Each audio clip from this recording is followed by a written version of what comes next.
Ազգային ժողովի նախագահ Ալեն Սիմոնյանն ընդունել է պաշտոնական այցով Հայաստանում գտնվող Վիետնամի Սոցիալիստական Հանրապետության ազգային ժողովի նախագահ Չան Թան Մանի գլխավորած պատվիրակությանը։ Խորհրդարանի նախագահը նախ առանձնազրույց է ունեցել վիետնամցի գործընկերոջ հետ, շնորհակալություն հայտնելով Հայաստան այցելելու իր հրավերն ընդունելու ու նման բարձր ներկայացուցչական կազմով մեր երկիր այցելելու համար։ Չան Թան Մանն իր հերթին շնորհակալություն է հայտնել Հայաստանի ազգային ժողովի նախագահին ջերմընդունելության համար, նշելով, որ շատ տպավորված է Հայաստան այցով։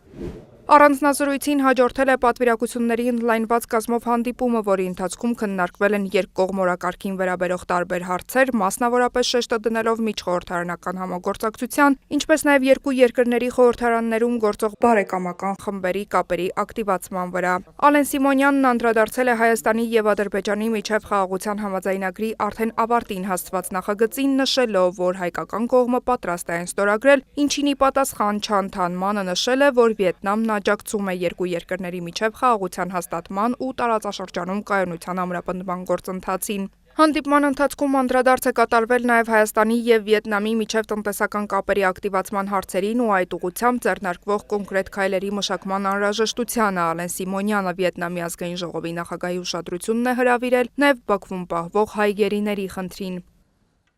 Հանդիպման ավարտին երկու երկրների ազգային ժողովների նախագահների կողմից ստորագրվել է Հայաստանի Հանրապետության ազգային ժողովի եւ Վիետնամի Սոցիալիստական Հանրապետության ազգային ժողովի միջև համագործակցության մասին համաձայնագիրը։ Չան Թան Մանը շրջել է նաև խորհրդարանի շենքում գրառում կատարել պատվավոր հյուրերի գրանցամատյանում, այնուհետև երկու երկրների խորհրդարանների ղեկավարները ի նշան հայ-վիետնամական բարեկամության ազգային ժողովի այգում տնկել են մշտադալար Եղևնի։